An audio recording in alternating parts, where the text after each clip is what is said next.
Hello, guys. I hope you guys are doing well. Let me hit the record button. There we go. How are you today? Welcome to our Black Wealth Conversation private Q&A session. This is something we do in the Black Business School. You've been invited because you're part of either the stock market investing mini class or the main Black stock market program. So I keep the crowd deliberately small because I want to answer every question. So the benefit of coming to these sessions is that you will get your question answered. So get comfortable inside the chat. Look for the Q&A section. The Q&A section is where you can put your question. And what I'll do is I'll answer your question in the Q&A section. In the chat, you can chat with each other. So there won't be a lot of people here, and that's by design. I deliberately make sure that the room doesn't have a lot of people in it. So get comfortable and let's get started and ask me any question you have. What I ask also is if you could make your question really, like one sentence, that actually helps, to just kind of make sure I can get to everybody's question. So one sentence is usually pretty good. Your whole life story, that's kind of hard for me to solve all in one question, but you can definitely break it into pieces. So give me 1 second here.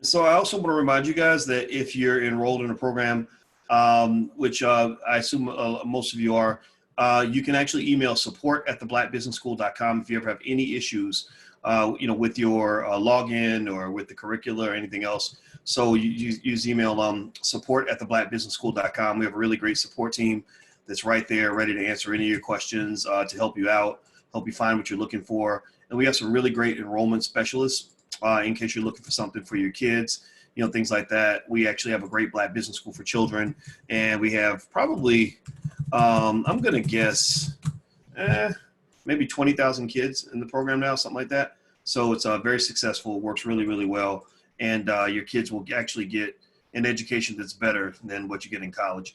Can you explain stock options? Yes. Good question, Don. A stock option is basically, think about what an option is in your life. What is an option in your life? An option in your life is basically something that you could do if you want to, but you don't have to do it, right? So for example, when I was in high school, my mother used to, tell me to apply for a lot of schools so you can have lots of options, right? So an option is basically exactly what it sounds like. An option is the right to buy a stock at a certain price, but you don't have the obligation. So for example, I can go purchase a right. Rights are what's kind of being exchanged when you buy and sell any sort of financial asset, whether stocks, bonds, options, or whatever. You're paying for the right to something, right? So when I buy a share of stock, I'm paying for the right to that company, a percentage of that company's cash flow. All the profit that company makes, a percentage of that will come to me. And so, based on how many shares I own, right? So if I buy an option, then what I might do is I might pay $5 for the right, but not the obligation, but the right to buy this company stock for $100 or whatever, right? So let's say the value of the stock on the market goes up to 150. Well, then that's a pretty good option because I can buy it cheap and sell it at 150 right on the market. And that's the number one rule of investing and making money is buy low, sell high. Sell it for what you paid for it. That's pretty much, the universal rule of wealth building everywhere. Is Alibaba and Johnson good stocks to buy now? Sorry, TZ Frank, I don't really answer questions like that about specific stocks, specific companies. I do have the section, if you log in at theblackstockmarketprogram.com, theblackstockmarketprogram.com, just log in at the bottom. There's a section that says what Dr. Boyce is buying, and that's where you can actually see what I'm buying. But even then, I'm not really here to tell you that a certain stock is or is not going to go up, because actually the theories say that it's very difficult to predict which stocks are going to go up or which ones are going to go down. What you can look at is you can look at the characteristics of the stock in terms of, what line of business are they in? How stable is that industry? How stable has the company been over time? How are they going to withstand this downturn? Are they likely to benefit from the downturn? Are they likely to benefit from the upturn? So that's sort of shapes, the buying decisions that I made. And so there are a few stocks that I listed in the bottom. So if you log in at theblackstockmarketprogram.com, the first month, if you're not in the program yet, the first month is $1. So you can go to the very bottom. There's a section that says what Dr. Boyce is buying, and you can see everything that I'm buying. But I can't make any guarantees on that because that's kind of a legal thing. I have to make sure I let you know this is for educational purposes, not investment advice. What's your opinion about buying stocks on margin, Troy? I think it works. It works when it works. But, anytime you buy on margin, I mean, you're basically taking on debt, and debt is called leverage for a reason. So if you think about the way leverage works, you think about the way any leverage works, like on a seesaw. A seesaw with a lot of leverage is one, when you're up, you're way up. When you're down, you're way down, right? So that means with debt is risky, but debt is not always bad. Debt can also be beneficial in terms of helping you to accelerate the income generation process. So debt, the availability of debt, the availability of financing is a really important part of making an economy function. So one of the things I heard today that actually made me a little bit nervous, or maybe a little bit curious, perhaps concerned, is there's a company called Cabbage that loans a lot of money to small businesses. And Cabbage, somebody told me they reached out to Cabbage, and normally Cabbage tells them, oh yeah, if you want to borrow $50,000, you can. Like they just tell them how much they're eligible for. And they went back to Cabbage, and Cabbage says you're not eligible for any money at all, which means Cabbage doesn't have any money to lend out, which means maybe money is getting harder to obtain, which is really interesting given that the federal government, put so much into the stimulus package where they're supposedly making liquidity available. But if liquidity is available, then why can't Cabbage get money to loan its small businesses, especially at the time where they need it the most? So the lack of liquidity in an economy is yet another problem on top of the problems that are already happening. So a lack of liquidity, meaning a lack of available cash for for at least debt, where you can at least survive and keep your employees instead of having to go bankrupt because you can't pay your bills. A lack of liquidity is deeper than just losing money. There are businesses that can lose money for years and still stay in business because they've got so much cash around. But when you run out of cash and you're not making money, then that's a big problem. So hopefully we won't have that issue. But in 2008, that was the big problem, is that the banking system collapsed and we weren't able to actually go to banks to get the loans that people needed, which caused, just all kinds of havoc. So, that's becoming an issue now, which is why this Corona thing is kind of a serious thing. One good thing about the Corona situation, however, is that today you might have saw that the stock market rallied. Give me a yes or no if you made money today. If you're an investor, you've been investing the way I've been showing you guys in the program, just consistently across the board, you probably made money. Raise your hand if you made money. You probably made money today. And that's because the market rallied a little bit today. And that's what's going to happen. When the market dips, don't ever think that because the market is down, nobody's making money. There are people making money all the time in every condition. And so it's a matter of kind of knowing how to be positioned so that when the rally does come around, you will benefit. And so what they're finding is that the number of new cases is actually dropping a little bit, not dropping a lot, but leveling off a little bit. And the number of deaths, which is going to lag behind the number of new cases, they're hoping that that'll level off too. And so they saw a little bit of light at the end of the tunnel. Also, they're working on a bunch of new drugs. And also, I think Trump just made a deal with 3M to literally bring in 55 million masks a month, which is an insane amount of masks. As I said, 55 million a month. Good Lord. So, yeah, so basically, they think that things might be getting better, but, nobody really knows for sure. At some point, the economy is going to have to move forward. I mean, unless we're all independently wealthy enough to never work again. So I don't know. James Moore, when opening an account to trade with, is there anything I should know as far as opening up this account?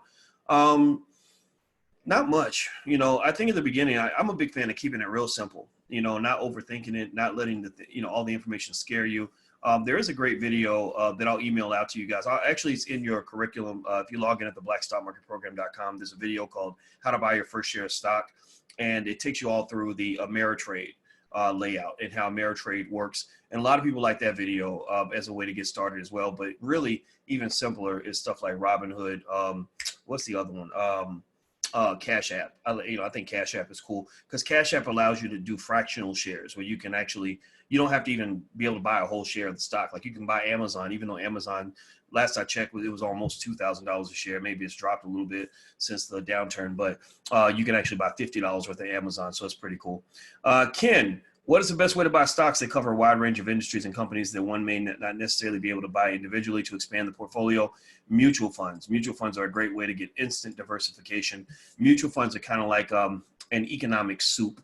So an economic soup means that you get natural diversification. You can buy one share of the mutual fund and you get a whole big bunch of different assets in that one share. Almost like if you think about it, you take a ladle of soup that's got onions and carrots and celery and chicken broth and all that. And you take one ladle, you're getting a little bit of everything. A mutual fund kind of operates like an economic soup. And that's important because economically you want to have a balanced diet. And a balanced diet means that you don't want your money, you never want too much of your money in one place.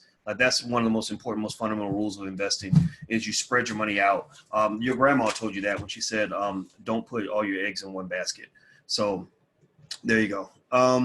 Let's see here. Dante says, can you speak of the cryptocurrency and any farm tech stocks you would recommend? In that section at the bottom of the Black Stock Market Program, there's that section on what Dr. Boyce is buying. And I go through each of the stocks that I'm buying. I don't have the names of all these stocks in front of me right now, but I do remember Texas Roadhouse was one of the stocks that I did recommend for different reasons, mostly related to the company's balance sheet. What's really happening now is that, a lot of the experts in the so-called smart money is heading towards stocks that are of companies that have really strong balance sheets or maybe have an awkward way of benefiting from the downturn. Like Zoom just zoomed through the roof, because of the downturn. Now Zoom took a dip today because actually there's an analyst who says Zoom was actually overpriced. So if you have Zoom, you probably lost a little bit of money, but you didn't lose as much as you probably gained before the dip took place. Let's see here. Geraldine, are index stocks more secure than company stocks in general? Yes, because you have something called diversification, which is one of the most important rules of investing, which index funds give you. The individual stocks do not. Or let me scratch that. Individual stocks can give you a little bit of diversification, but they don't give you a lot. They don't give you a lot of diversification. So, like for example, a company like General Electric is pretty well diversified, but there's like competing theories that pretty much say that maybe a company diversifying its own assets is not the best use of shareholder resources. And what do I mean by that? Well, because, back when I was in grad school, we used to read research papers that basically said that, that it doesn't make sense for a company to diversify and try to be jacks of all trades. It's better if the individual investor owned companies in different industries and they just diversify by having specialists in each area that can maximize profits. So for example, let's say that I have stock in a company that makes cheeseburgers and they say, hey, we want to diversify and we want to invest in and start making bottled water. And we also want to diversify and start making auto parts, right? So you got a company that's making cheeseburgers, bottled water, and auto parts. Well, they're probably not going to be able to do all three of those things equally efficiently well. They're going to be better if they specialize, right? So, so you have this one share of this one company that owns, that's making cheeseburgers, bottled water, and auto parts. Well, why not just let the investor, and a lot of experts say, well, how about you just specialize, keep focus on cheeseburgers, make as much cheeseburger money as you can, and then just let your shareholders go buy shares in a bottled water company if they want that exposure. They can also buy shares in an auto parts company if they want that exposure. They don't have to sort of go through you, right? Because the managers, they're sort of stewards of your money. Managers of a company have a fiduciary responsibility to protect your money, protect your wealth. So they're kind of, how in church you go to, Christian, I don't know if anybody here a Christian. Well, when I used to go to Christian church, and my daddy, I'm still a Christian, my daddy's a pastor, but I guess once a Christian, always a Christian. When I would go to church, they would always say the only way to God is through Jesus, and so a lot of times managers might feel that the investor's money, the only way to get to profitability, the only way to grow your money is through us. Well, really, you can actually buy shares in different companies. And in each case, you've got a management team in that company that takes your money. You're the owner because you own the stock. That's why stock ownership is so important for Black people, because Black people need to focus on being owners, right? So you're the owner of the company. They work for you. They're basically taking your money, almost like the gardener that comes by the house and takes care of your garden. Their job is to take care of your money. And if they do a bad job of taking care of your money, then you have the right and the ability to go in and fire them. You know, that's what the board of directors is for. That's what shareholder meetings are for. So when you buy shares of stock, you may get letters in the mail saying, hey, the company's thinking about, you know, making an acquisition. Well, they got to ask you. They got to ask for your permission. They can't just do what they want because they're using your money, right? Not, you know, so individually, your power and your leverage is kind of limited, but collectively, shareholders have all the power. They can fire the managers anytime they want, the same way you fire your lawyer or your doctor or your gardener or whatever the case may be. Let's see, put the questions in the Q&A section. You know, some of you who are watching on the outside, I'm actually inside the Zoom. I'm going to answer the questions inside the Zoom in the Q&A, and that's the only place I'm going to answer. So that's the only screen I'm looking at right now. So if you got questions somewhere else in the chat or anywhere else, I won't see those. If you want to join the Black Stock Market Program, if you haven't done that yet, you can actually do a 30-day trial for $1 at theblackstockmarketprogram.com. And also, if you want to learn how to buy your first share of stock and you haven't done that yet, there's a really good training video that I've offered you guys. You can go to firstshareofstock.com. I just bought the URL earlier, so it probably won't be active until tomorrow. But if you just write this URL down, write down firstshareofstock.com, you should be able to get access to that video training and learn how to buy your first share of stock. All right, so can you please recommend a Canadian app to buy stocks? You know what? Somebody asked that about London the other day. And you know what? I got to make a note on that because I don't have any in mind right now. But let me write this down. There's one called Wealth Simple Trade, but I want to find some others. So I'm going to write that down actually, because I need to make a list and I'll put it in your curriculum. Let me see. So I'll try to get Canadian apps, apps in the UK. Of course, we got to cover, you know, Africa, African countries, because I know some of you are from Africa. And then I'll look in some other countries as well. So we'll just make an international database because that question comes up a lot. All right, so the next question that I see here is, Dr. Boyce, what are the tax implications of buying stocks? Do we pay taxes on unrealized capital gains? No, you do have to pay taxes when you sell, but unrealized capital gains you don't. But you do want to talk to your accountant and make sure that your accountant is aware of the stocks that you hold so they can properly account for that. Talk to your accountant. Your accountant can help you with that. Like this year is a good year to, you know, really get a lot of tax write-offs if you've been losing money on your stock sales or in your stocks. So you can sell some and get the tax write-off to balance that against other income. Is having options a good idea for beginners, says James? I think it's okay. Just make sure you understand what you're doing, because options can feel a lot like gambling because you get a quick fix as far as like, if things go really well, you'll make a lot of money really fast. But remember, when you buy an option, you can lose all your money. If you buy a share of stock, your chances of losing everything are very, very low. But if you buy an option, your chances of losing everything is very, very high. So, for example, I had a student in the Black Stock Market Program who owned a lot of options, and he was a big options trader. And a lot of his options expired worthless when the market crashed, because most of his options were very bullish, meaning that he expected the market to keep going up the way it had been, which was actually a good move, up until about a month ago. Like, nobody saw the coronavirus coming. The economy was on fire for the last decade. And so now the question is whether or not we're going to have a V-shaped recovery, meaning down and right back up, or an L-shaped recovery, which means down and straight across, right? Nobody knows. Let's see here. Mohammed, when looking at which stocks to buy, what are some of the things you research about the company, and what platform do you utilize to conduct research? I use a lot of different platforms. I know CNBC and the Motley Fool, and they've got some others out there that are good. Bloomberg. A lot of these companies have places where you can go and read analyst reports. Even in your Robinhood app, they have analyst reports. I let the analysts break all that down. I mean, I don't go through companies' balance sheets and their annual reports and all that, because there's a lot to say that really it kind of works, but kind of doesn't, because there's something that they call the efficient markets hypothesis, which allegedly claims basically that you can't predict what an individual stock is going to do, definitely not on a short-term basis. And they've tested this extensively in research. So there are a lot of people out there who would say that, if the analysts are already researching everything about this company and predicting, it's sort of laying out a prediction based on all the publicly available information about this company, that, they would say that the chances of you figuring out something that the analysts don't know are very, very low.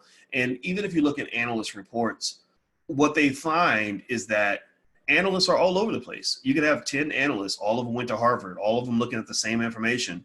Half of them say the stock's going to go up, half say the stock's going to go down. Well, who's going to be right? So what a lot of platforms do is they'll take like an average, or they'll maybe say, 40% of the analysts say it's going to go up, 50% say it's going to go down, 10% say you should just hold the stock because it's going to stay neutral, right? But the ability to really predict the stock, that's a big iffy, controversial topic. In academia, it was an absolute no-no. It was almost seen like witchcraft. Like, no, you can't predict individual stocks.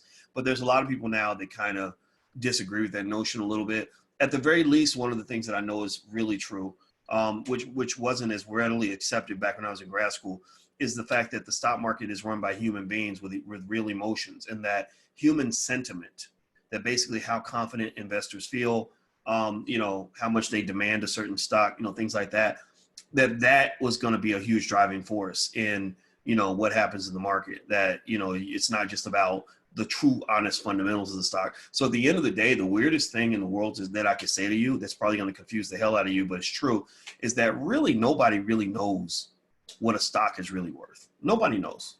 Nobody knows. We can have guesstimates, right? We know what tends to make it go up.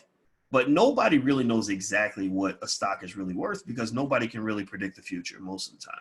Maybe there's a couple of examples of that, but most of the time, nobody really knows. So that's why you'll see a stock that one day, 1 month is trading at $200, then suddenly it's trading at 70. How did the market agree that it's worth 70 now when, a month ago it was worth $200? Well, obviously some bad information came out that made you think that the company was going to make less money than it was going to make before. But maybe that's kind of what it was in the beginning, and you're just sort of just now realizing things that were already there in the first place. So that becomes more of a philosophical issue. And that's why I don't really get into stock picking and timing of the market. Timing is where you try to buy the right stock at the right time, right before it goes up, or sell it right before it goes down. There's just evidence to say that that's not a really good strategy. There are people, though, I'm sure, that are watching this video somewhere who are going to disagree and argue me into the ground. But I didn't look at them and say, well, yeah, I'm a professor. I studied this for 20 years. Like, at a very, very high level, I understand why you think that way, but I've seen a ton of research, hundreds of research papers that say that's just not the case. So that's what I'll lay out there for you guys. Don, since it's issues, would you recommend an account with Robinhood? You know what? I like Robinhood, but I took some of my money out of Robinhood and moved it around.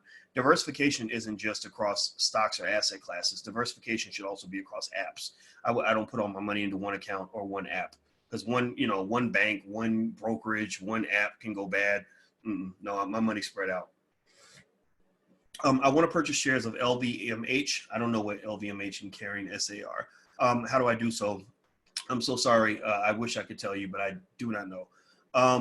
Try looking up the ticker and maybe Googling where they're traded, like which exchange they're traded on. So they may not be on the New York Stock Exchange, or they may not be on the NASDAQ. Maybe they're penny stocks or something like that.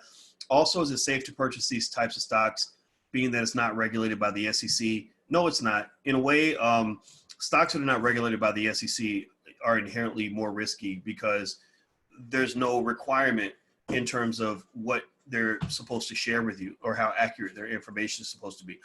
One of the factors that makes the American stock market worth so much money is the fact that they've got these, the SEC, which is kind of like the financial police out here, basically, telling them, like, hey, if you lie to the public, you're going to jail. If you lie to the public, you're going to go bankrupt. If you lie to the public, we're going to take everything you've got. And what that does is it creates safety and security, which causes market prices to go up. That's why the New York Stock Exchange is the most valuable stock market on earth.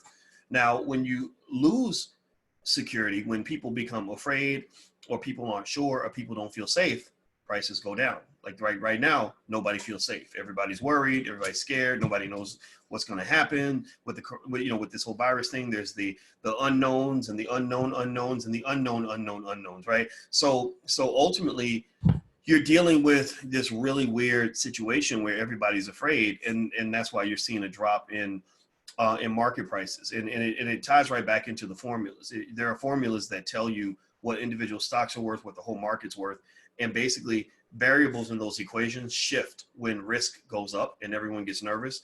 And basically imagine it like a fraction. When the numerator goes up, or excuse me, when the denominator goes up, the numerator or the total value of the fraction goes down, right? So that's kind of what you're seeing right now. And by the way, if you want to see more of the lectures and things like that I put in as far as like the basic training and stuff like that, just log in, and I'm gonna put a recording of this in the blackstockmarketprogram.com. That's the blackstockmarketprogram.com. If you're not in the program yet, you can actually do the first 30 days for $1. So feel free to go to theblackstockmarketprogram.com and you can see if you like it. And just so you know, also in the Black Business School, everything has a 30-day 100% money back guarantee. So you're going to be happy. And if you're not happy, just let us know and we'll make you happy. Let's see. Hayward Crawford. I'm from Detroit, buying stocks in the big three. On top of that, the city's being hit by COVID. My gut tells me to just buy and hold. I tend to agree with that. I tend to agree that buying and holding is the best approach because history shows that long-term investors tend to do okay. That basically, if you just wait out the storm, just let it, it's going to be what it's going to be temporarily. If you hold over a 10-year period, then the coronavirus will just be one of many things that happen over that 10-year period. So, for example, you had a terrible decline back in 2007, 2008, back when Obama took over. Well, if you were a long-term investor and you invested in 2006 and you held to 2016, you made a ton of money. There's no way you could not make money, like a lot of money. If you were just consistent, let's say you just put $50 a week in the stock market, that's $200 a month. A lot of people spend more money than that on their car notes, right? So let's say you put $200 a month into the market consistently over a decade. So that would mean, let's do the math on that. Let's see, what would that be? So that's what, $2,400 a year, that's $24,000. I'm going to guess that over that decade, that $24,000 would probably be about 36 or 37,000. If you do that for 20 years, then you put in about 48,000. You probably would crack $100,000 in a 20-year period. You definitely would crack 100,000, probably more than that, maybe 120,000. So my point is to say that people that are consistent, that consistently invest in a simple, diversified framework, they historically, if they're long-term investors, they don't lose. The key is being consistent and then not being cheap with yourself. Why would you? I find it really funny when people, I guess maybe because people maybe are not confident about investing or just not sure, but they'll go and they'll maybe put $10 a week into their stock portfolio, but they'll spend like maybe $40, $50 a week on fast food or going to the movies and stuff like that.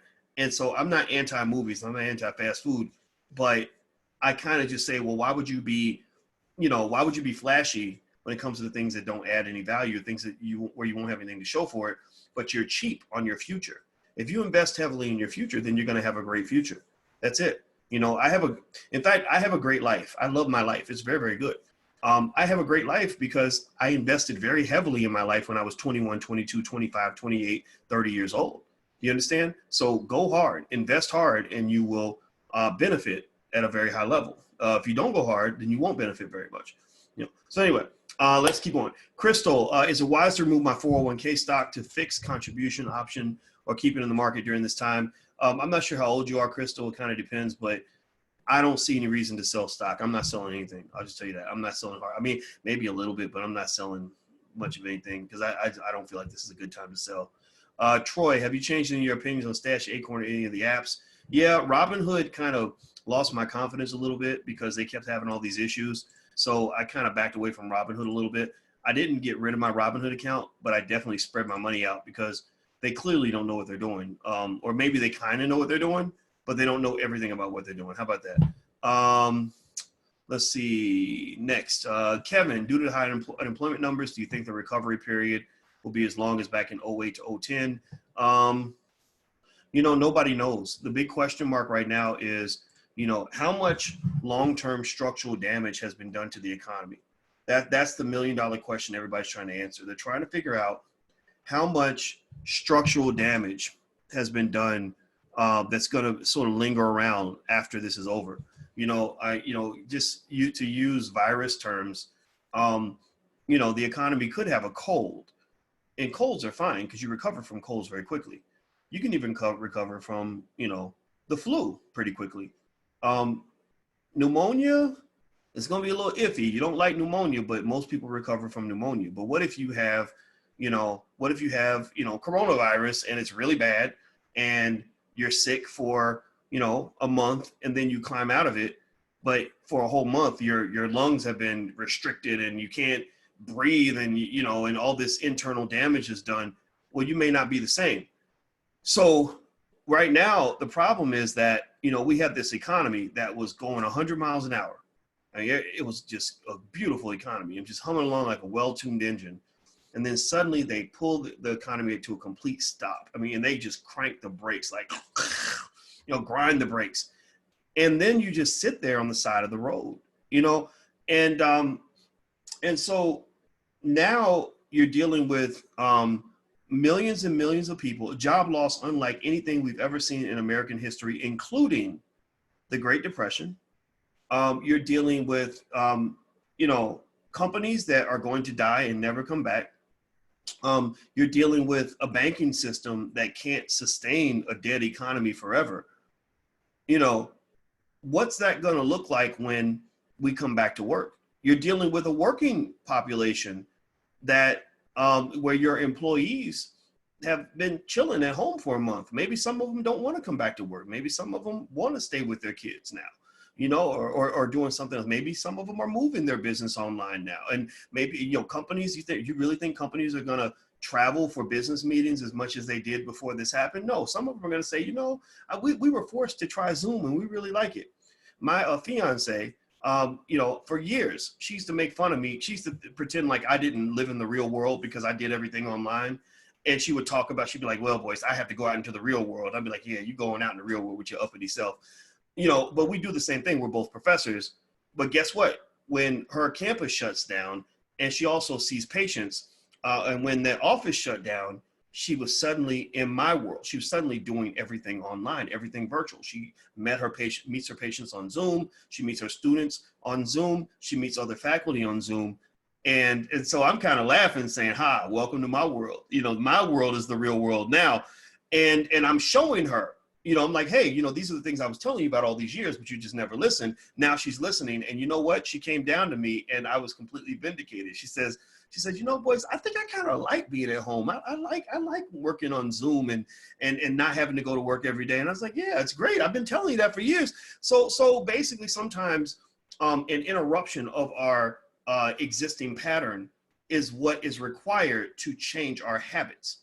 No different from like when you had a relationship with that person that you knew you ever had a relationship with somebody that you knew was bad for you, but something happened where you were forced to not have that person around? Maybe you moved away or they just dumped you or whatever. And then after about maybe, for a couple of weeks, you're really sad, you're crying, you don't know what to do, you don't know how you're going to live.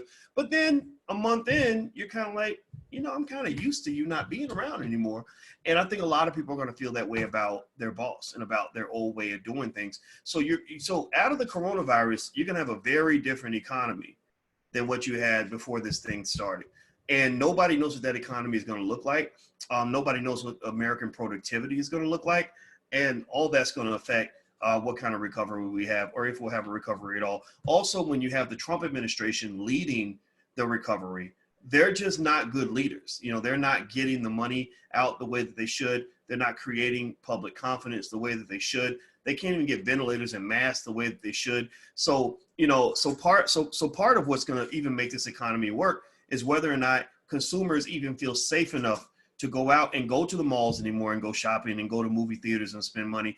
They're going to say, no, we don't believe you. You tell us that there's no coronavirus, but I went to a website that said that you're lying about the number of new infections. So people are going to stay home. Things are going to change. That's my point. A lot of the economic engine is driven by confidence. Everyone must feel good and confident about the situation for them to give it their all. If people don't feel completely confident about the situation, they're going to hold back. Just like love in a relationship. If you feel completely confident in the person you're with, you're going to give them your all. If you're not sure or you think they might hurt you, you hold back, right? So it's the same thing is true with economic love. Consumers are not going to give as much economic love to an economy that they can't trust, or a government they can't trust.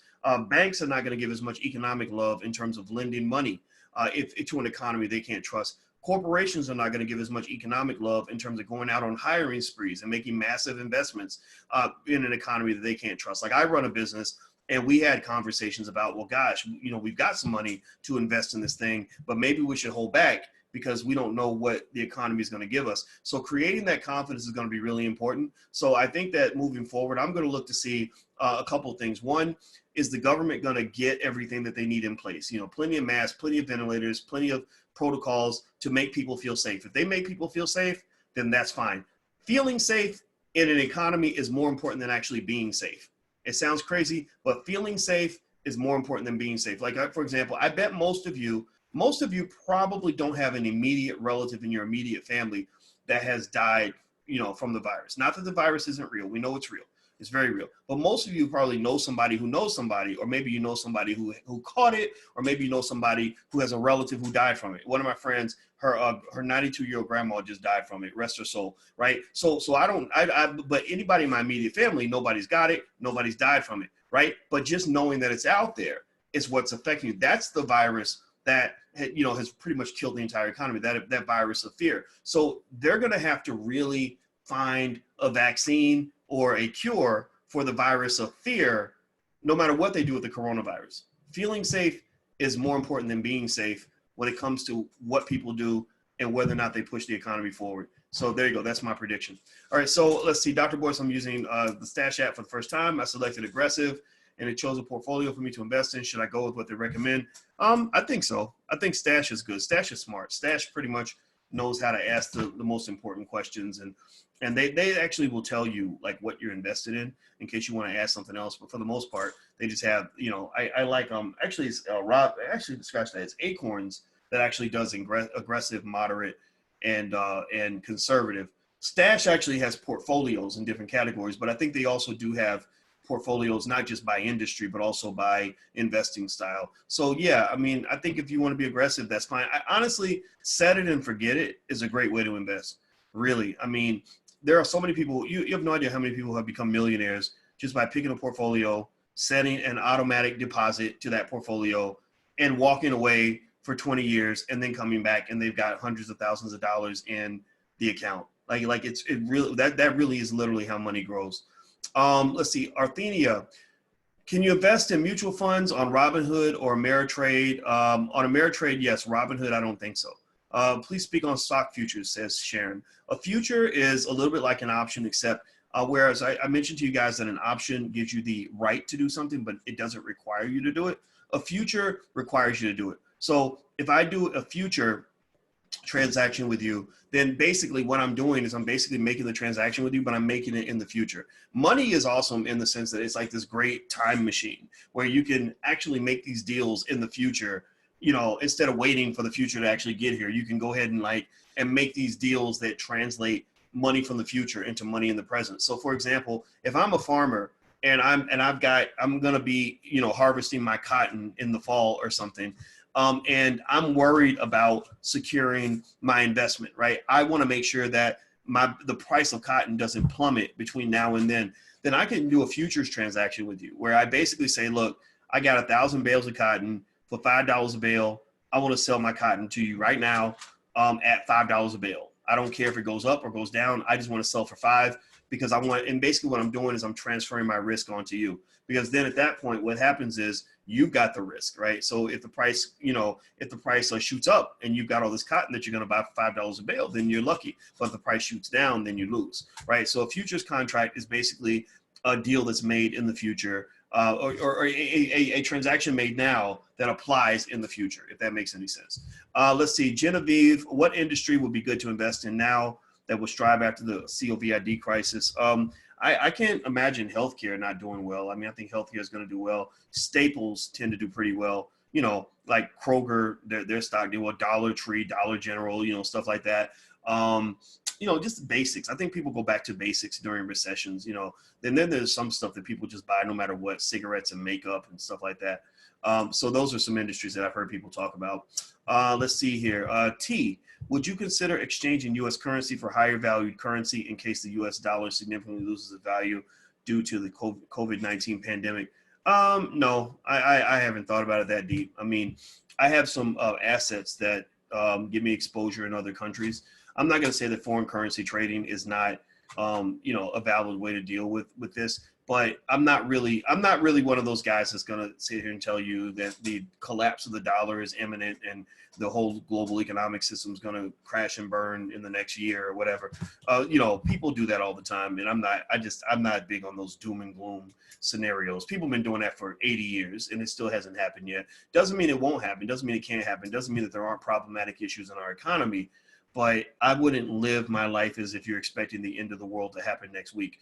I live my life as if, the world might actually not come to an end next week, right? But if you want to get exposure to foreign currencies, sure, you can do Forex trading, stuff like that. We have a Forex class in the Black Business School, so feel free to check it out. Sabrina, for a first-time investor like myself, being that the market is down right now, would you put your $3,000, $4,000 buying full individual shares or specific ETFs, index funds, and REITs instead? I think you can have fun doing both. I really think you should do both. I think that you should do whatever you want to do, whatever you find to be interesting, whatever you find to be fun, because both strategies are equally valid. And I just tell you that. So if you're a person that doesn't want to think about it, then yeah, go buy you an index fund or a REIT or something, or some sort of fund that's a mix of different assets. Then you don't have to worry about it. You don't have to think about it. But some people enjoy picking individual stocks, like with the kids, it's like, hey, why don't we get a share of Disney? Hey, what, you like McDonald's? Let's go buy some McDonald's stock. And it's really for educational purposes. I mean, it's an investment, sure, but it's really so I can explain to them what it means to own a share of McDonald's, right? Because I want them as 9-year-old and 12-year-old girls to know these things so that when they get older, they won't be controlled by some man who pimps them around because he's got all the money and she doesn't. Financial abuse is a real thing in a lot of relationships. And so that's one of the reasons why I think it's very important for you to train your children on money at an early age. Boys and girls can both grow up into financially abusive situations. For the women, unfortunately, it ends up being, situations where the man has all the money, he makes all the money, he controls all the money, and he knows where the money is, and she can't leave or can't do anything because she doesn't have access to the money. For the men, it tends to be a situation where, as a black man, you get controlled by white men who have resources and you don't have resources, so basically you end up having to kind of bend over, kiss their butt, bow down on a regular basis because nobody prepared you to be successful economically. So one of the things I would encourage you to do as parents is really think about that, prepare your children to play the economic game. There is a model that I use in our business school for children. It's the KID model. KID stands for knowledge, investment, discipline. A child that's economically prepared has those three things. Knowledge means that they have financial knowledge. They understand the 3 pillars of wealth, stocks, bonds, and real estate. They understand basic things like that we teach our kids, like how to keep your poise. Poise stands for producer, owner, investor, saver, entrepreneur. Those are the things that you want to become when you grow up. And then also investment means that somebody has invested for you. The same way your mama invested in you by feeding you every day and your father invested in you by bringing home the bacon every day. Well, somebody should invest in you by buying you some stock every week so that they can stack up this portfolio, because the greatest asset that a child has in their life is time. When you have the asset of time, then you can create a massive amount of money if you have enough time. It's very easy for me to turn an infant into a millionaire. Just give me 30 years to do it. I can give you a very simple formula on it, how that infant can become a millionaire. Just buy them, about $10 a day worth of stock every day consistently, or maybe $200 to $300 a month. Do that consistently, diversify the portfolio, own those shares, and keep them, invested until the child turns 30. And then by the time they're 30, they'll either have $1 million or something very close to it. So, and probably more than that, actually, based on the math that I did. Actually, it would be more like $250,000. So, so the KID model is knowledge, investment, and discipline. And I think teaching children economic discipline is important. Just little things like, like my grandma taught me, like, if you spend all your money, then you're not gonna have any money. It was just literally just silly stuff that sounds real basic and stupid, but it's cultural. My grandmother taught me a certain culture when it comes to money. I might not have practiced what she preached to me, but when I saw that my own activity was causing me to have economic despair, I would flip right back to what my grandma said. I'd be like, damn, that's why I should have listened to grandma, right? So that discipline piece is really important. A lot of our children don't grow up with economic discipline because they grow up watching their parents live paycheck to paycheck and spend their money until the bank account's empty, and then they have to go back to work again to get enough money to survive, right? So ultimately, that KID model, little things like that, I think are really important. So I just encourage you to prepare your kids. And if you're interested in taking a look at our program for kids, the first month is just $1. Literally, we made it as inexpensive as we possibly could so that as many people as possible could join. So you could try it the first month for $1. And if you don't like it, or if you just want to rip us off and only be in there for 30 days, that's fine. But you can go to blackmillionairesoftomorrow.com. That's blackmillionairesoftomorrow.com. There are 4 modules, one on money, the basics of money. The next one's on investing. The third one's on the stock market. The fourth is on real estate. At the end of each of the individual courses, so the first program gives you access to 4 different courses. And then there's also the Black CEO Factory, which is the entrepreneurship program, which stands alone by itself. But anyway, with each of these individual courses, your child can get a certificate. So we encourage parents to print out the certificate, get it framed, put it on the wall, and tell your child that you are a graduate of the Black Business School. That you would have no idea how much pride is in that child when they are able to put that on their wall. Like they just feel good about themselves. They start seeing themselves as investors. I get calls from mothers and fathers telling me their child is opening up Ameritrade accounts without them even knowing about it. They're trying to go out and buy shares of stock. They're asking different questions. They're seeing the world differently. And so as a person who's in my position, where I've educated thousands of college students on finance. When I was at Syracuse, a lot of my students would go work on Wall Street. I see what your child is becoming when you change their shape, reshape their thinking at an early age. So remember, the same way, the same way you can manufacture a kid that wants to be a thug, or you manufacture a kid that wants to be a rapper, or you manufacture a kid that thinks he's going to be in the NFL or the NBA. You can also manufacture children who think they're going to be millionaires and billionaires. You can manufacture children who think they're going to be entrepreneurs and real estate developers. You can do the same thing. So I think that we have to sort of shift that. So for your own family's purposes, I'm going to stop talking about it because I get into this because this is what I really think is the key and the secret for Black people to excel. To not just catch up, to not just be equal, to not just be included. I don't care about inclusion and equality and all this other silly stuff. I'm talking about excelling, because you don't live in a friendly world. You live in a world where if you give them a chance to oppress you, they're always going to oppress you. And if your child shows up with no knowledge and training, no resources, no power base, they are going to be bullied and kicked around for the rest of their life. So make the decision, whatever it is you do, get your children economic training so they are prepared for the future. That's my advice to you as parents. That's my 2 cents. So feel free to try the program. It's blackmillionairesoftomorrow.com. Or if you want to just go to the entrepreneurship space, that's the blackceofactory.com. Feel free to go check it out. All right. So would you spend $1,900 to have one full share of Amazon, or does it make more sense to spread that $1,900 out? If that's your only $1,900 and that's your first share of stock, then you're better off spreading the money out, in my opinion. I would spread the money out. Troy, have you changed any of your opinion? Okay, you already asked about stashing Acorn. Okay. Let's see. Best advice or to look into or buy real estate. I think everybody should know how to buy a home. In fact, if I had my way, I would have every child by the age of 12 know how to buy stock and own shares of stock, because it's easy to buy stock. You can buy stock in 30 seconds on your Cash App right now. Every child should know the basics of buying a home and why it's better to be a homeowner than to be a renter. And then also every child should know how to start their own business. Just 10 basic steps of setting up an LLC and running a company and what it means to make money. So to look into real estate, there are lots of different ways to buy and look into it. In the Black Business School, we do have a real estate group. If you want to go look at that, Julian Gordon's really, really good at that. But also there are other ways. Just read a book on it. Read articles on it. Learn the basics of what it means to buy a home. At that point, just figure out what your process is going to be. You'd be amazed at how easy it is to buy a house compared to what people think. A lot of people don't try because they're afraid or because they don't think they can do it. But they've got all kinds of programs out there that will work with credit scores that are pretty low. So I would not write yourself off as a potential homeowner. It's really a matter of sort of what you prioritize. I know people who didn't make a lot of money, but really felt like they had to own a house. Like they felt like that was just really important. And they found a way. They saved their money for a year and they made the down payment and they bought a house. Let's see here. Where can I buy REITs and how to research them? You can go to Ameritrade and E-Trade, stuff like that. I don't know about Robinhood, Stash, and Acorn though, but I think Ameritrade and E-Trade. How can a Canadian buy U.S. stocks?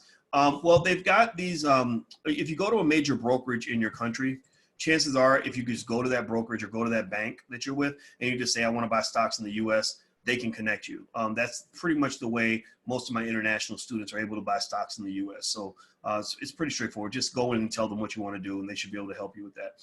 Let's see, Dana, I have an IRA which shows that I have 43 shares of AT&T stock. Should I do something with these shares or just let it sit? I mean, unless you have a reason to sell it. You know, remember, stock is not meant to be sold most of the time. An investment, and this is a tricky statement I'm about to make to you, but I think it's true. A lot of people think that like investing is something where you put your money in, and then one day you cash out and you go buy like a Lamborghini or something. And I'm not anti-Lamborghini. It's okay to spend money, but actually, if you really want to understand what it means to become rich, look at what rich people do. Rich people, they keep assets in their family for generations. You know, for example, if you had a great grandparent who, you know, had the foresight to maybe buy you $100 worth of stock 100 years ago, you'd probably be close to being a millionaire now. You know, Warren Buffett actually started investing $114 in 1942, and now I think it's worth about $600,000, and that was 1942. So if somebody had done that in say 1919 or 1920, you would be a millionaire family right now, right? And so I'm not telling you to never sell stock, but a couple of the reasons, if you're really an investment-minded person, an investment-minded person is a person who thinks in terms of capital accumulation. You know, you're thinking, okay, how can I just stack and build onto my empire, build onto the resources that I manage, that I own, that I hold. So, you know, a way to look at it might be,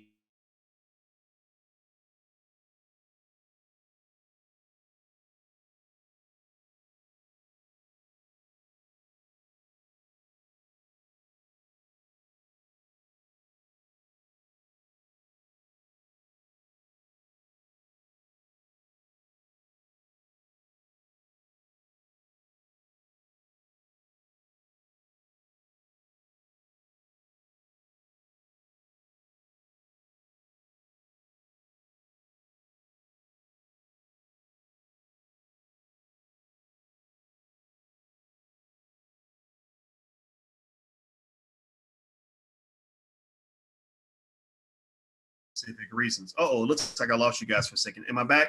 Give me a yes or no. Let me know you can hear me and see me. Okay, I apologize for that. I don't know what happened here. You know, so you have your cows and you're just managing your assets, right? You've got all this land, you've got your cows and your pigs and your trees. And so what you're really doing is you're living off of the assets that you own, and you manage these assets. You water the trees and you feed the pigs and stuff like that. And so in a way, you know, having a bunch of assets, you know, stocks, bonds, real estate, in a business, it's the same way. You manage those assets and you live off those assets. Like ultimately, I think your vision can be one where you imagine having a family where nobody has to go and get a job outside of the family unless they want to, because the family has enough assets where if you stay and you pull your weight and you help manage the assets, then the family tree, the family assets will take care of you, right? So, you know, selling stock is something you do if you have to, like for what they call liquidity reasons, right? Like, for example, sometimes you sell because you're out of money, right? Like, for example, if you have 10 cows, you might say, I had to sell a cow because we ran out of money, right? We ran into a crisis. But it's never a good thing to sell a cow, right? Because you know that you're now, you know, you're less wealthy now, right? Because you got the cash, but you don't have the asset anymore, right? So selling is not something that you should expect to do. You know, or maybe borrowing against the cow is a better option. Like, so for example, when you talk about having that stock in your 401k, well, it does provide financial security without you actually having to sell. You could, you know, if you go to a bank and you say, I have $100,000 worth of stock or 50,000 or whatever, I need a little bit of cash to get me through a tough time. A lot of banks will loan you money against the asset that you own so that you can maintain ownership and control of the asset, right? The other time I sell stock is if I find a better investment. Like, there's a rule in finance in what they call efficient markets. When it comes to efficient investing, one of the rules of finance is that every asset should be put to its best available use. So that means that if I've got money over here and I'm earning 10% a year over here, right, in my stocks, but then let's say I run into a great business opportunity where I think, wow, I can make 30% a year in this business.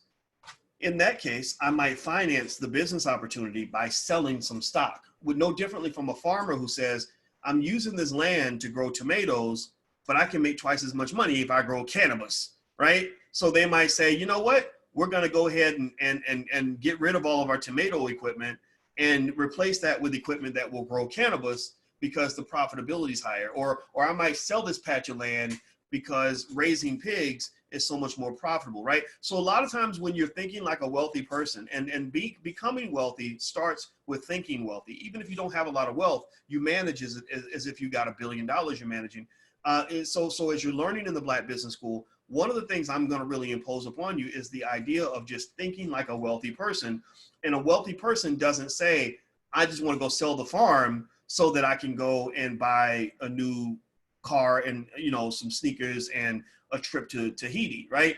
A wealthy person says, I'm going to manage my assets and I'm going to live off of that. And maybe if I have to sell something every now and then, I might, but that's the last resort.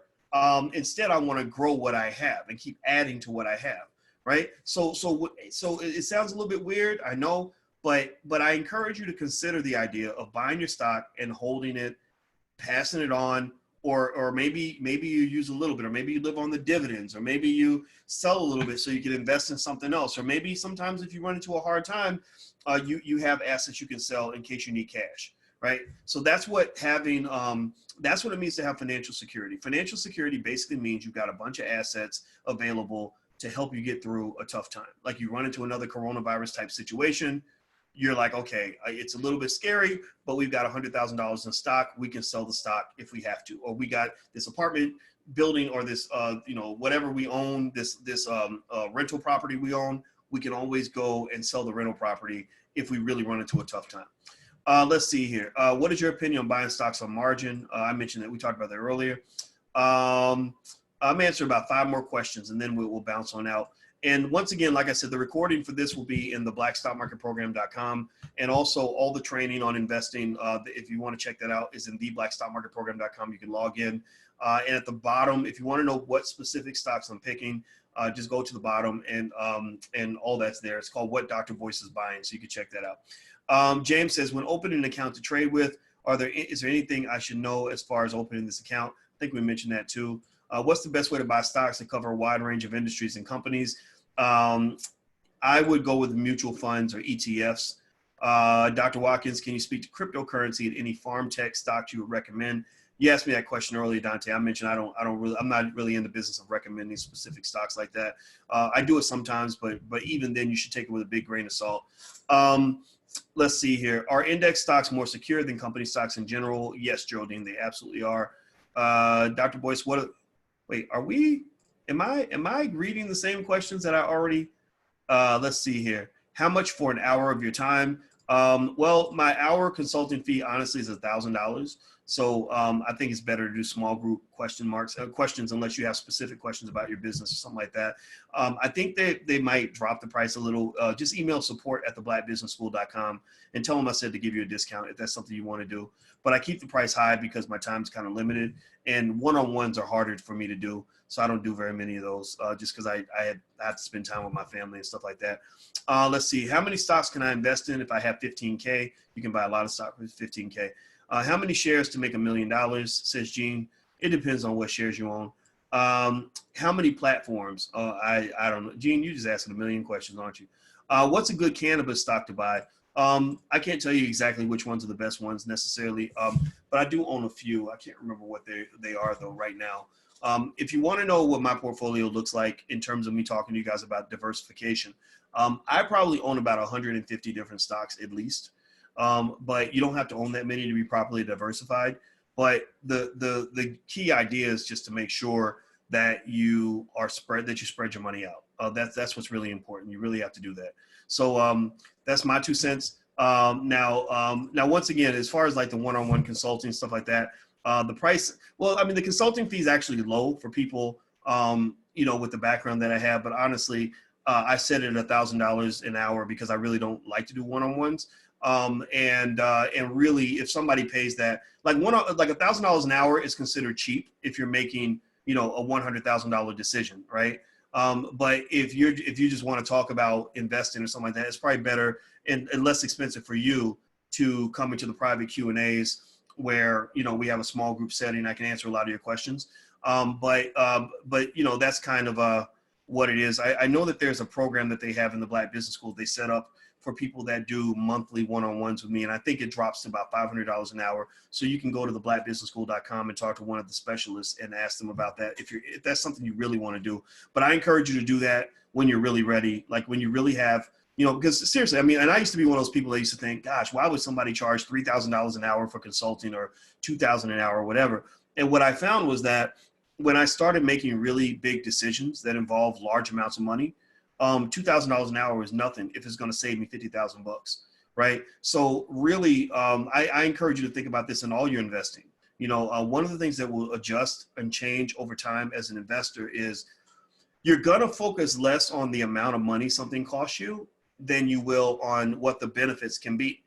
For example, I have a friend named Lamar Tyler who, Lamar used to invest up to $50,000 a year taking like online classes, like special training programs from people that really knew how to make money. And I used to be one of those people that would be like, oh, come on, that's a bunch of BS. That's crazy. Even though, like a lot of you, I spent over $100,000 going to college, right? And look at what that got us, right? A lot of you are probably not happy with that investment. But check this out. So Lamar took the knowledge that he gained from putting in probably about $80,000 to $100,000 worth of training that he was getting from these online gurus. And now Lamar and his wife make about $2.5 million a year. So the question is, I mean, is it worth it now? Is it worth it to spend $80,000 to get $2.5 million per year for good, right? So that's the difference between small-minded thinking and bigger picture thinking. Small-minded people see an investment as an expense. They say, gosh, I wouldn't put that much money into anything.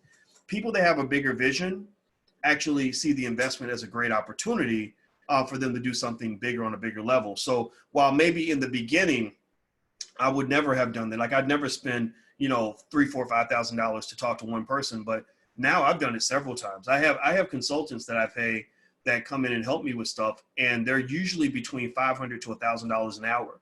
And sometimes I'll get as many hours as I need to solve the specific problem in front of me because I'm trying to solve a $100,000, $200,000 problem. And so that's where you want to get to. And in our community, we don't know much about that. We're used to kind of doing nickel dime sorts of things, right? Like I'm going to save $10 on toilet paper, because I only made $1,000 this week. And it's not making fun of that. Like that's what I grew up with too. But when you get to the point where you're really making big investments with bigger people, you'll find that the way they view money, the way rich people, wealthy people view money is very different from other people. And it's not because they were born with a silver spoon in their mouth. It's because they eventually figured out that, wait a minute, to receive big returns, I'm going to have to make bigger moves. But you don't want to make bigger moves before you're ready, right? So don't go out there right now and go say, oh, I'm going to put my last $50,000 into something and hope that it works out. But if there was, like, for example, if there was somebody who, says to you, look, I can save you 10 years of your life. I can teach you something that's going to help you make $100,000 a year. If it's going to cost you $5,000 to learn that from me, why would you not do that? I mean, think about this. Most of us go to college and we drop $40,000, $50,000 a year getting this college degree that it for most people that I know does not generate very much income. It teaches you how to get a job, right? And a lot of times you don't even get the job, right? But if I could go back in time and let's say that instead of going to college and spending all the money I spent getting my PhD, which probably cost me about $300,000 over time, if somebody said, look, here, take a loan and spend $20,000, or let's say $40,000, learning how to be the absolute best investor and entrepreneur you can be. Like you will know everything there is to know about making money. If in hindsight, I would do that in a second. If I could do it over again, I'd do that in a second. If I had a son or a daughter that was 18 and was like, Dad, what are you going to do? You want me to go to college like you and become a professor? I'd be like, actually, unless that's what you want to do, I encourage you to go learn how to be a great entrepreneur and spare no expense doing that. And then what's going to happen is you're going to see the world completely different from other people. People that know how to make money see the world differently from people that don't know how to make money. people that only know how to, like, say, for example, go get a job, they tend to just see the world in terms of jobs. It's like going into the woods, and somebody who knows their way around the woods and knows how to hunt, it can look in the woods and say, oh my God, there's so much food out here. Somebody who only knows how to go to McDonald's and get a cheeseburger is going to look in the woods and say, I'm going to starve to death because there's nothing here, right? So you really want to learn, this fundamental truth about America, and this is very contradictory to what you're hearing about what it means to be Black. A lot of people talk about Blackness in a almost like a scarcity kind of way, where they will talk about all the lack of opportunity, all the challenges, all the struggle, all the hardship. And I'm not saying that the hardship isn't real. I'm not saying the struggle is not real. But what they don't remind you is that actually African Americans as a collective are actually among the richest people on earth. Like, if we were a country, we'd be maybe top 10 in the world as far as the wealthiest countries on the planet. So you live in a place where there's a lot of money all around you. The problem is that nobody ever taught you how to see that money in anything other than a job. If there's no job, then there's no money. But if you know how to make money, then you're not even looking for the job. You don't even want the job. It's an insult for somebody to offer you a job once you really learn how to make money. So my belief is that if you got kids going to college, and your son's like, well, should I major in this or major in that? I would say, I don't care what you major in, son, but I definitely need you to major in how to make money. If you know how to make money, then you're going to be fine no matter what you do. Because a person that knows how to make money can look at any situation, any industry, any scenario, and they can extract the money out of it. The same way a scientist can extract oxygen molecules or hydrogen molecules out of H2O or whatever, right? You know what I mean? Like they can just extract it. They just know where the money is, okay? So learn how to make money. Like, in fact, if I was you, I would spend, if you're trying to really sort of move your life to the next level, just say, I'm going to study how to make money. And that's it. That's my 2 cents. I didn't mean to go too long on that. I tend to get passionate about the things I believe in deeply. And I hope that my long-windedness was worth it in terms of communicating to you that I really believe this to the core of my soul. Like, this is what I would bet my own life on. Because I've seen it happen and I know that it works. And I also know that it's important for me to hammer it into your head, because the narrative that you get from so many other people is completely different from that. It's a hopeless narrative. It's a sad narrative. It's a broken, busted narrative. It's a defeatist, very depressing narrative. I don't believe in being depressed. I believe that you got opportunity around you. You just may have to shift your thinking a little bit. Okay. So anyway, I hope you guys enjoyed the Q&A. It was great. And once again, if you want to log in and see not just the recording of this, but also a lot of other sessions that we've done, just go to theblackstockmarketprogram.com and log in, theblackstockmarketprogram.com. If you are trying it out for the first time, maybe you're in the mini class and you want to upgrade, you can actually try out the main program for just $1 for the first 30 days. And another program you can try out for $1 is the Business School for Kids. You have your kids at home, so feel free to go to blackmillionairesoftomorrow.com, and you can go there and you can actually get your kids enrolled. And I encourage you to introduce your kids to wealth building, talk to them about it on a regular basis. And then believe me, I guarantee you that in 20 years, your kids will thank you, because they're going to be so different from all the other kids. So I believe that if you put your mind to it, you can do great things for them. And I just encourage you to do that. Okay, guys. So have a good day. It was real. It was fun. And we'll do another Q&A very, very soon. So I'll talk to you soon. Be good. Bye-bye.